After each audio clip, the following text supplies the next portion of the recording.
Students, कैसे हैं आप सब। हम सैलरी कर रहे थे। सैलरी का मैंने लास्ट टॉपिक आपको मोटर कार फैसिलिटी कराया था। हमारा नेक्स्ट टॉपिक है रिटायरमेंट बेनिफिट, और रिटायरमेंट बेनिफिट का सबसे पहला टॉपिक होता है ग्रेच्युटी। इसमें दो ही टॉपिक्स है आपके, gratuity and pension. Motor car की वीडियो में थोड़ी प्रॉब्लम आ रही है, तो आई विल मेक श्योर कि मैं उसकी वीडियो दोबारा से ढंग से बना के अपलोड कर दूं। तो बट फिलहाल के लिए मैं इसको आगे बढ़ा रही हूँ ग्रेच्युटी से। पहली बात होती है ग्रेच्युटी होता क्या है। आपने पास्ट में देखा होगा कि बहुत सारे ऐसे जो मालिक होते थे, या आप कह सकते हैं राजा महाराजा होते थे, जब भी वो अपने नौकर के काम से खुश होते थे तो उस काम से खुश होने के बाद वो उसे कुछ देते थे। यानी हम उसको कहेंगे कि उसके काम से खुश होने के बाद उसके अप्रिसिएशन में उसने कुछ गिफ्ट दिया उसको। तो सेम ऐसे ही आजकल ये चीज बन गई है सारी कंपनीज में कि ऑल जो सारे एम्प्लॉयर्स होंगे वो अपने एम्प्लॉय को उसके परफॉर्मेंस से खुश होके कुछ पेमेंट करेंगे। और ये पेमेंट टाइम टू टाइम नहीं होती है। ये पेमेंट क्या होती है, जब रिटायरमेंट हो जाती है उसके बाद की जाती है। दैट मीन्स कि जब इंसान अपनी सर्विसेज पूरी कर लेगा और जब उसे रिटायरमेंट लेनी होगी उस कंपनी से या उस कंसर्न से, तो उसके बाद उसका जो लास्ट में पास परफॉर्मेंस को देख के जो उसको मॉनेटरी पेमेंट दी जाएगी, उस मॉनेटरी पेमेंट को हम क्या बोलते हैं, ग्रेच्युटी। क्योंकि उसने इतने साल उस कंपनी को सर्व किया है तो उस कंपनी को सर्व करने का कुछ तो बेनिफिट मिलना चाहिए। तो पेंशन एक अलग चीज है। पेंशन होता है कि आफ्टर रिटायरमेंट आपको जो मंथली पेमेंट मिलती है वो पेंशन होती है, लेकिन ये मंथली पेमेंट नहीं होता, ये आपका एक एक्यूमुलेटेड पेमेंट होता है जो आपकी सर्विस से खुश होके आपका एम्प्लॉयर आपको वो पेमेंट कराता है। ग्रेच्युटी की डेफिनेशन क्या दी गई है लॉ में, it is the monetary payment made by the employer to the employee. ये एक ऐसा मॉनेटरी पेमेंट होता है, ये इन काइंड नहीं होता, ये किस में होता है, मनी टर्म्स में होता है, जो कि एम्प्लॉय को कौन पे करेगा, एम्प्लॉय पे करेगा। और किस लिए पे करेगा, in the appreciation of his past performance, कि जो अब तक उसने 20 साल 27 साल जितने भी साल कंपनी के लिए काम किया है, कंपनी के लिए खुद को समर्पित किया है, तो उसके एप्रिसिएशन में कुछ तो मिलना चाहिए उसे। तो ये जो एप्रिसिएशन में पैसा मिलता है वो होता है आपका ग्रेच्युटी। अब क्योंकि हर चीज में एग्जेम्पशन होती है, बिकॉज ये एक लमसम अमाउंट होता है, और लमसम अमाउंट का मतलब लाखों में होता है कई बार। तो लाखों के अमाउंट आप अपनी सैलरी में ऐड कर दोगे तो आपका प्रॉफिट बहुत बढ़ जाएगा, जिसकी वजह से आपको टैक्स देना पड़ेगा। तो गवर्नमेंट हमें उस चीज से बचाने के लिए एग्जेम्पशन प्रोवाइड कराती है, और ग्रेच्युटी में जो आपको एग्जेम्पशन दी जाएगी वो मिलेगी आपको सेक्शन 10 सब सेक्शन 10 के अंदर। और यहाँ पे एग्जेम्पशन के लिए एम्प्लॉय को बेसिकली 3 कैटेगरीज में डिवाइड किया गया है। पहली कैटेगरी होती है हमारे गवर्नमेंट एम्प्लॉय, दूसरा है employee covered under the gratuity payment act 1972। Gratuity से रिलेटेड एक एक्ट बनाया गया था, ग्रेच्युटी पेमेंट से रिलेटेड एक्ट बनाया गया था 1972 में, और उसी के अंडर अगर कोई एम्प्लॉय आता है तो इसमें कंफ्यूज होने की जरूरत नहीं है। आपको जब भी ऐसा कुछ होगा तो वो क्लियरली बता देंगे कि वो ग्रेच्युटी पेमेंट एक्ट में है या फिर नहीं है। इफ क्वेश्चन इज साइलेंट, वो गवर्नमेंट भी नहीं है वो ये भी नहीं है, दैट मीन्स वो एम्प्लॉय कौन सा हो जाएगा, अदर एम्प्लॉय हो जाएगा।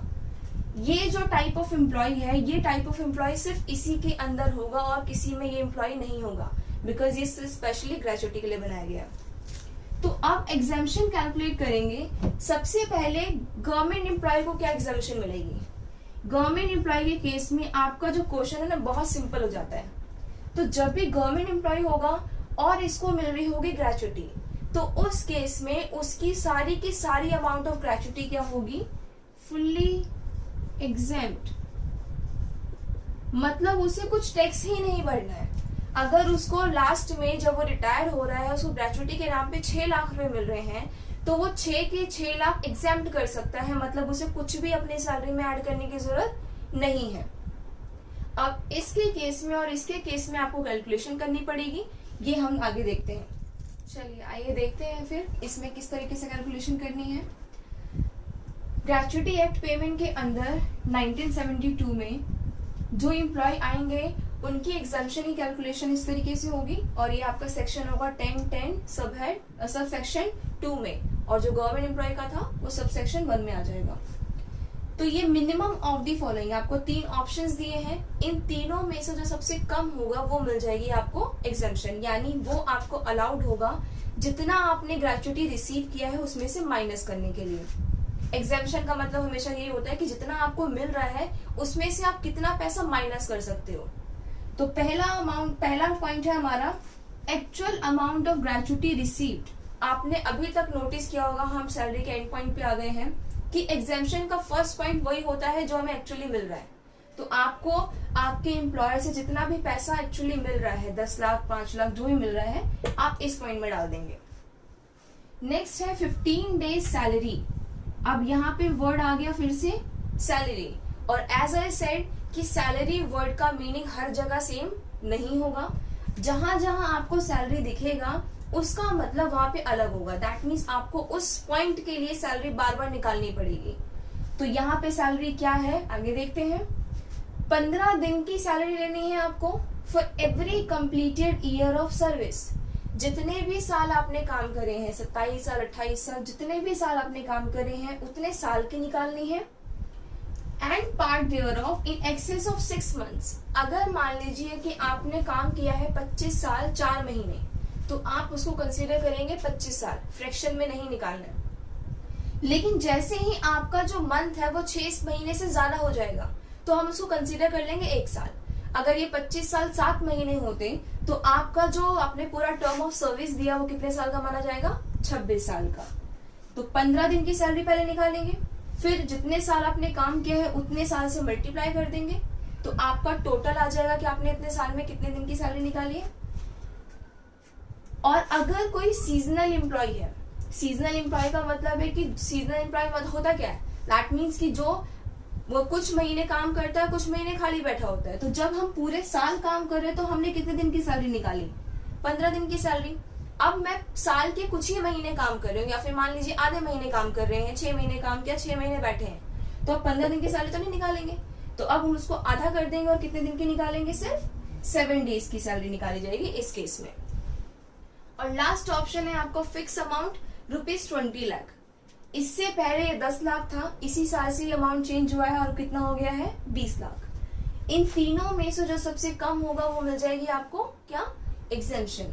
और हमेशा ध्यान रखिएगा कि जो आपका आंसर है वो इस पॉइंट से ही निकलता है, और डिफिकल्ट पॉइंट भी यही होता है, तो आंसर यहीं से निकलेगा। अब बात करते हैं कि हमारी इसके लिए सैलरी क्या होगी। बहुत सिंपल सी सैलरी है इसकी, बेसिक सैलरी प्लस डीए, और डीए क्या होगा, फुल। जो भी आपकी बेसिक सैलरी है 1 महीने की वो ले लेंगे, जो आपका डीए है 1 महीने का पूरा। यहाँ पे कुछ रिटायरमेंट बेनिफिट नहीं देखना, जितना भी मिल रहा है दोनों चीजें ऐड कर दीजिए। तो कितने महीने की सैलरी आएगी, 1 महीने की। फिर कितने की निकालनी है, 15 दिन की। अब इसे कैसे करना है मैं आपको एग्जाम्पल से बताऊंगी ताकि आपको अच्छे से क्लियर हो। एग्जाम्पल देखते हैं। एग्जाम्पल मैंने सिर्फ आपकी ग्रेचुटी के पॉइंट ऑफ व्यू से लिया है, तो मैंने बहुत छोटा सा क्वेश्चन लिया है। बेसिक सैलरी ले ली हमने, डीए ले लिया, और कितना आपको ग्रेचुटी मिल रहा है वो ले लिया, क्योंकि हमें इस एग्जाम्पल के लिए बस इन तीनों की जरूरत है। तो सबसे पहले किसी भी वर्किंग नोट को करने से पहले, किसी भी एग्जाम्पशन को निकालने से पहले, अगर आपका सैलरी का मीनिंग अलग है तो आप फाइंड आउट करिए कि आपकी सैलरी क्या है। तो वर्किंग नोट में जाके मैं सबसे पहले निकालूंगी अपनी सैलरी। बिकॉज हमें 15 दिन की सैलरी चाहिए, तो मैं पूरे साल की सैलरी ना लेके कितने महीने की सैलरी लेंगे, 1 महीने की, ज्यादा लंबा नहीं खींचेंगे। बेसिक सैलरी है आपकी 20,000 और डीए है आपका 5,000, तो ये आ गया आपका 25,000। 25,000 आपकी सैलरी आ चुकी है। अब एक एक करके इन पॉइंट्स में ये पुट करते हैं। सबसे पहला है आपका actual amount of gratuity received. तो आपको एक्चुअली ये कितना मिला है ग्रेचुटी, 5 लाख। सेकेंड ऑप्शन कहता है 15 दिन की सैलरी। अब मेरी 1 महीने की सैलरी कितनी है, 25,000। अब आप कहेंगे कि भाई 15 दिन की सैलरी का मतलब क्या होता है, आधे महीने की सैलरी, तो इसको क्यों ना आधा कर दें। तो एक बात बताइए कि क्या आप पूरे महीने में 30 के 30 दिन काम करते हो जाके, ऑब्वियसली नॉट। हम क्या करते हैं कि 4 संडे या 4 किसी भी दिन का, जो वीक का कोई भी दिन होता है, वो किसी ना किसी को छुट्टी तो मिलती है। दैट मीन्स कि हम एक्चुअली 30 दिन तो काम नहीं करते, हम कितने दिन काम करते हैं, 26 दिन। कि आपने ये क्या करा इस केस में, 25,000 1 महीने की सैलरी है, दैट मीन्स वो कितने दिन की सैलरी है, 26 दिन की। 26 से डिवाइड कर दिया तो ये आ गया आपका 1 दिन की सैलरी। हमें कितना चाहिए, 15 दिन की सैलरी चाहिए, तो 15 दिन से मल्टीप्लाई कर देंगे। अब मैंने यहाँ पे ये मेंशन नहीं किया कि सर्विस कब तक दी है उसने, तो मान लीजिए इसने सर्विस आपको दी है 25 साल और 8 महीने, जो मैंने आपको उस टाइम एग्जाम्पल लिया था। 25 साल 8 महीने का मतलब क्या हो जाता है? 26 साल। करेक्ट, यानी उसने 26 साल काम किया। पहले मैंने 26 से डिवाइड किया, क्यों किया? क्योंकि हम 26 दिन काम करते हैं। तो 26 दिन काम किया, एक दिन की सैलरी। 15 से मल्टीप्लाई किया, 15 दिन की सैलरी। अब पूरे जब तक उसने काम किया है वो टोटल 26 साल है, तो 26 से मल्टीप्लाई कर दिया।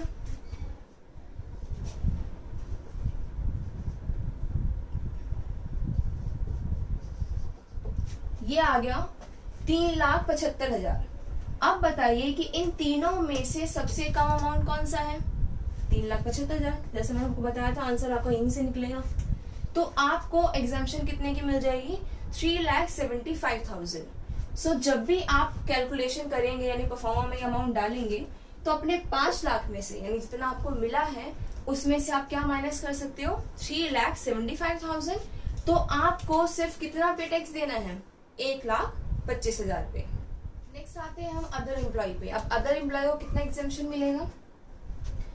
बिल्कुल आपका ये लास्ट वाले की तरह सेम है, बस आपका एक पॉइंट बीच में अलग होता है और वहीं से आंसर निकलता है। तो एग्जेम्पशन आपको मिलेगी मिनिमम ऑफ द फॉलोइंग में से, यानी तीनों में से जो सबसे कम होगा। पहला, actual amount of gratuity received, जितना मिलेगा वो यहाँ आ जाएगा। हाफ मंथ एवरेज सैलरी, अब इन्होंने क्लियरली बोला है हाफ मंथ की, तो अब हमें 26 से डिवाइड करके फिर 13 से मल्टीप्लाई करने की जरूरत नहीं है। आप डायरेक्टली आधे मंथ की निकाल सकते हैं, यानी जो भी आपकी सैलरी है उसको आधा कर सकते हैं। फिर बोला है हाफ मंथ सैलरी, नहीं बोला, हाफ मंथ एवरेज सैलरी बोला है। तो यहाँ पे एवरेज सैलरी का मतलब अलग है और सैलरी का मतलब अलग है। And last is ₹20 lakh. तो पहले देखते हैं सैलरी का मतलब क्या है। यहाँ पे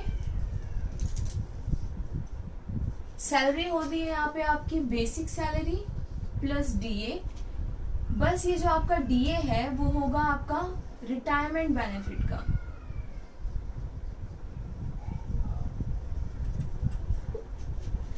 आपको क्वेश्चन में दिया हो कितना रिटायरमेंट बेनिफिट के लिए है, आपको डीए उतना ही लेना है, पूरा डीए नहीं लेना, बस इतना सा डिफरेंस है। फिर आती है बात एवरेज की।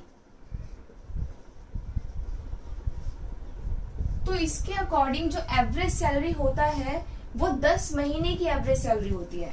यहाँ पे एवरेज सैलरी का मतलब है 10 मंथ्स एवरेज सैलरी।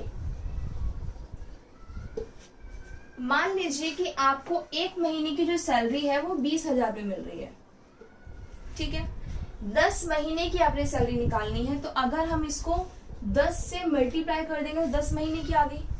अब निकालना है एवरेज। एवरेज का मतलब आपको पता ही है कि जितनी चीजें हम ऊपर ऐड करते हैं उतने नंबर से नीचे डिवाइड कर देते हैं। तो यहाँ पे मैंने निकाला 10 महीने की सैलरी, तो ऑब्वियस सी बात है कि नीचे क्या कर देंगे, 10 से डिवाइड। अल्टीमेटली वो कितने महीने की सैलरी आ गई, 1 महीने की। तो आपको ऐसे करने की जरूरत नहीं है, आप इसको मान के चल सकते हैं कि आपको 1 ही महीने की सैलरी निकालनी है, जैसे आपने पिछले वाले में निकाला था। और ये 10 मंथ की जो आपको सैलरी लेनी है वो कैसे लेनी है, immediately from the date of retirement. आपने जब भी रिटायरमेंट ली है, जिस मंथ में ली है, उससे जस्ट पहले के 10 महीने, कोई भी 10 महीने नहीं लेने, उससे जस्ट पहले के लेने हैं। तो अब इसकी भी कैलकुलेशन कैसे होगी वो एक एग्जांपल के थ्रू देख लेते हैं। तो इसके लिए एक एग्जांपल लिया है मैंने। यहाँ पे आपकी बेसिक सैलरी है 20,000 रुपये, डीए है 6,000 रुपये, और जिसमें से 50% है रिटायरमेंट बेनिफिट के लिए। तो एज आई सेड कि हम सिर्फ रिटायरमेंट बेनिफिट कर लेंगे तो 3,000 रुपये आ जाएगा। ग्रेच्युटी इसको मिल रही है 5 लाख रुपये और ईयर ऑफ सर्विस है 20 ईयर्स। एक चीज यहाँ पे मिस हो गई, हाफ मंथ एवरेज सैलरी होता है for every completed year of service. यहाँ पे इन एक्सेस ऑफ 6 मंथ नहीं है, फॉर एवरी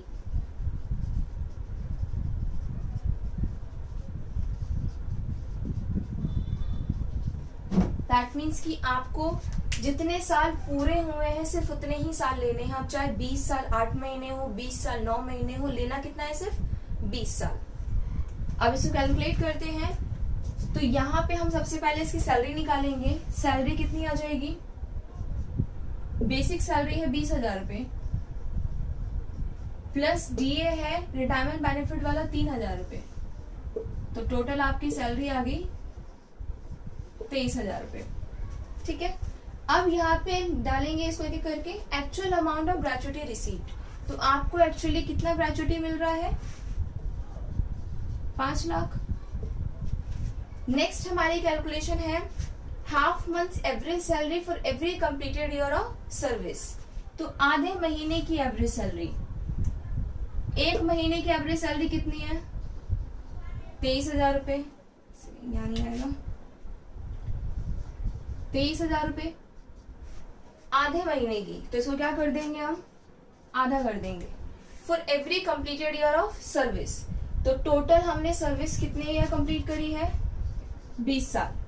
तो ये आ गया आपका 2,30,000 और लास्ट आपका है 20 लाख। इन तीनों में से सबसे कम क्या है? 2,30,000। तो हमें 2,30,000 की क्या मिल जाएगी? इस पे एग्जेम्पशन मिल जाएगी।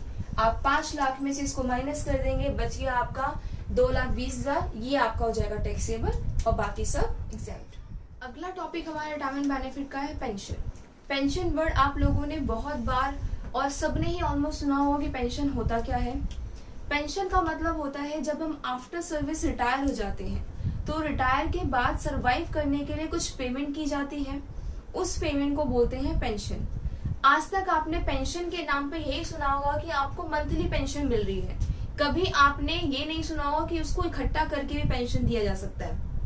तो यहाँ पे पेंशन के 2 तरीके होते हैं देने के। पहला तरीका होता है अनकम्यूटेड। अनकम्यूट, कम्यूट का मतलब होता है इकट्ठा करना, अनकम्यूट का मतलब इकट्ठा ना करना। इसको हम ये भी बोल सकते हैं पीरियोडिक पेमेंट।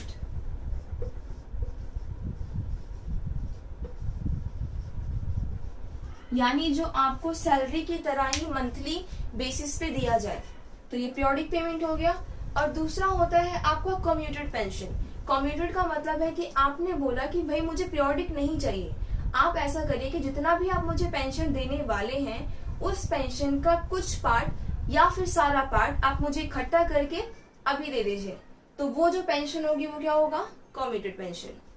अब हमारे पेंशन में ऑब्वियसली बात है कि टाइप्स ऑफ एम्प्लॉय से बहुत फर्क पड़ता है कि उसे कितना एग्जेम्पशन दिया जाएगा, कितनी टैक्सेबिलिटी है उसकी। तो दोनों ही केस में मैंने दोनों तरह के एम्प्लॉय लिए हैं, गवर्नमेंट एम्प्लॉय और अदर एम्प्लॉय। जब हम अनकम्यूटेड की बात करते हैं तो जैसे आप सर्विस के दौरान बेसिक सैलरी रिसीव कर रहे थे, अब आप आफ्टर सर्विस क्या रिसीव कर रहे हैं? पेंशन। बस फर्क किस चीज का है? नाम का। तब भी आप उसे सरवाइव करने के लिए यूज कर रहे थे, आज भी आप उसे सरवाइव करने के लिए यूज कर रहे हैं। तो बस नाम चेंज है, ये as a kind of basic salary माना जाएगा। तो जब आप बेसिक सैलरी पे टैक्स दे रहे थे तो आप पेंशन पे क्यों टैक्स नहीं देंगे? तो जब भी आपका अनकम्यूटेड पेंशन होगा, यानी जो आपको मंथली पेंशन मिलेगा, वो चाहे गवर्नमेंट एम्प्लॉय हो चाहे अदर एम्प्लॉय हो, दोनों ही केसेस में क्या होगा? Fully taxable. यानी अगर आपको 5,000 रुपये पर मंथ पेंशन मिल रही है तो आप 5,000 रुपये पर मंथ के हिसाब से टैक्स गवर्नमेंट को दे देंगे। फिर आते हैं कम्यूटेड में, कि कम्यूटेड में एग्जम्पशन किस तरीके से मिलेगी। अब जब भी गवर्नमेंट की बात आती है तो गवर्नमेंट एम्प्लॉय में क्या होता है? बेनिफिट्स बहुत होते हैं। तो अगर गवर्नमेंट एम्प्लॉय ने अपना पेंशन कम्यूट करा लिया है, इकट्ठा करा लिया है, तो उस केस में उसका कम्यूटेड पेंशन होगा फुल्ली एग्जेम्प्ट। मतलब सारे मजे सिर्फ गवर्नमेंट एम्प्लॉय के ही हैं। मतलब इन्होंने इकट्ठा भी पैसा ले लिया और इनको टैक्स भी नहीं देना, पूरी तरीके से एग्जेम्प्ट हो गया। अब बात आती है अदर एम्प्लॉय की। तो अदर एम्प्लॉय किस तरीके से एग्जेम्पशन लेगा वो हम कैलकुलेट करेंगे आगे। तो हम देखते हैं कि अदर एम्प्लॉय के केस में कम्यूटेड पेंशन की जो एग्जेम्पशन है वो किस तरीके से मिलेगी। अब इसके अंदर भी आपके 2 पॉइंट्स हैं कि जब वो ग्रेचुटी रिसीव करेगा तब कितनी एग्जेम्पशन मिलेगी, जब वो ग्रेचुटी रिसीव नहीं करेगा तब कितनी एग्जेम्पशन मिलेगी। तो फर्स्ट पॉइंट हमारा ये है कि जब वो पेंशन के साथ साथ क्या रिसीव कर रहा है? ग्रेचुटी भी रिसीव कर रहा है, तो उस केस में हमें कितनी एग्जेम्पशन लेनी है।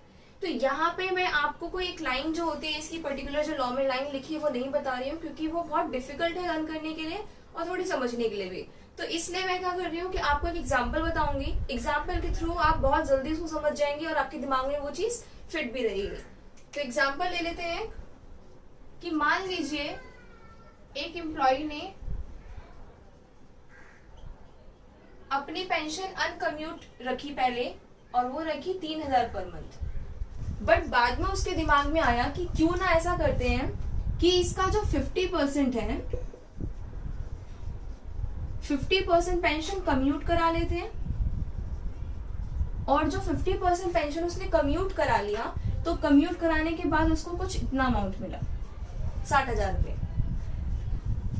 जब नहीं कराता तो 3,000 पर मंथ मिलते।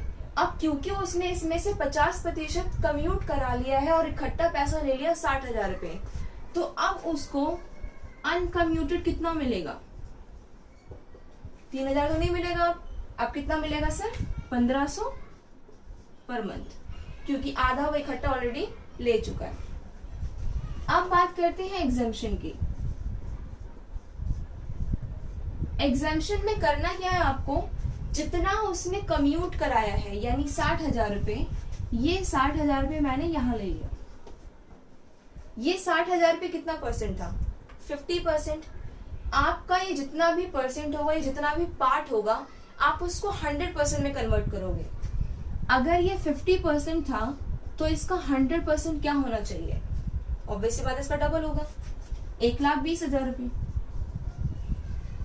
और इस 1,20,000 का आपको करना है 1/3। ये स्पेसिफाइड है, ये फिक्स है, आपको हमेशा 1/3 ही करना है। तो कितना आ गया आपका? 40,000 रुपए। दैट मीन्स कि आपको 60 में से 40,000 की क्या मिल जाएगी? एग्जेम्पशन मिल जाएगी। बहुत सिंपल तरीका है, कोई सैलरी नहीं निकालना, कुछ भी नहीं करना। अगर मैं इसको आपको परफॉर्मेंस में दिखाऊं कैसे करेंगे शो, देखिए। सबसे पहले तो ये पेंशन उसको अभी फिलहाल मिल नहीं रही है, इसको ये लेनी थी, लेकिन बाद में दिमाग में आया तो उसने चेंज करा लिया। अनकम्यूट तो अभी भी उसको 1,500 मिल रहा है ना, तो जितना उसको अनकम्यूट मिल रहा है, एज आई सेड कि वो फुल्ली टैक्सेबल होगा, तो यहाँ पे आपको लेना है अनकम्यूटेड पेंशन, और ये आपको मिल रहा है 1,500 रुपए हर साल, हर महीने। तो 12 महीने कितने हो गए आपके? ये 18,000 रुपए। अनकम्यूटेड था, फुली टैक्सेबल। अब बात करते हैं कम्यूटेड की। कम्यूटेड में उसको 60,000 रुपए मिले थे, बट क्योंकि हमने क्या निकाल ली? एग्जेम्पशन, तो हम इसमें से माइनस कर लेंगे एग्जेम्पशन, 40,000 रुपए। ये टोटल उसका पेंशन का ट्रीटमेंट होगा। अनकम्यूटेड हो तो अनकम्यूटेड तो लेना ही है आपको, और कम्यूटेड हो तो एग्जेम्पशन के बाद का अमाउंट लेना है। नेक्स्ट है हमारा, जब वो ग्रेजुइटी रिसीव नहीं करेगा, यानी सिर्फ क्या रिसीव करेगा? पेंशन रिसीव करेगा, तो उस केस में आपको एग्जेम्पशन कैसे निकालनी है? एग्जाम्पल मैंने बिल्कुल सेम लिया है, सेम फिनोमेना है, जैसा आपने सिचुएशन ली थी सेम वही होगा। इसको इतना इतना रिसीव करना था, 3,000 पर मंथ, बट उसने नहीं किया। उसने डिसाइड करा कि वो 50% क्या कर लेगा? इकट्ठा रिसीव कर लेगा, कम्यूट करा लेगा, 60,000 में मिल गए। उसके बाद 50% कम्यूट करा लिया, तो अब उसे मंथली कितना मिलेगा? 1,500 रुपए पर मंथ। एग्जेम्पशन में कुछ डिफरेंस नहीं है। 60,000 रुपए उसके 50% थे, तो 100% कितना होगा? 1,20,000। अगेन सेम, वहां पे आपने कर दिया था इसका 1/3, यहाँ पे आपको इसको कर देना है हाफ, बस यहीं पे डिफरेंस है, बाकी कुछ भी अलग नहीं है। 1/3 किया था, यहाँ पे कर देंगे हाफ। और क्योंकि आप देख रहे हैं कि इसको मिला भी 60,000 रुपए, एग्जेम्पशन भी कितनी आ गई? 60,000 रुपए, तो टेंशन वाली बात नहीं है। ठीक है भाई, पूरी छूट दे दो उसको, कोई भी टैक्स नहीं देना पड़ेगा, यानी इसका अमाउंट आ गया निल। करेक्ट। तो यहाँ पे हमारा जो है रिटायरमेंट बेनिफिट फिनिश होता है। आप इसकी प्रैक्टिस अच्छे से कीजिएगा। कोई भी डाउट हो आप मुझसे पूछ सकते हैं।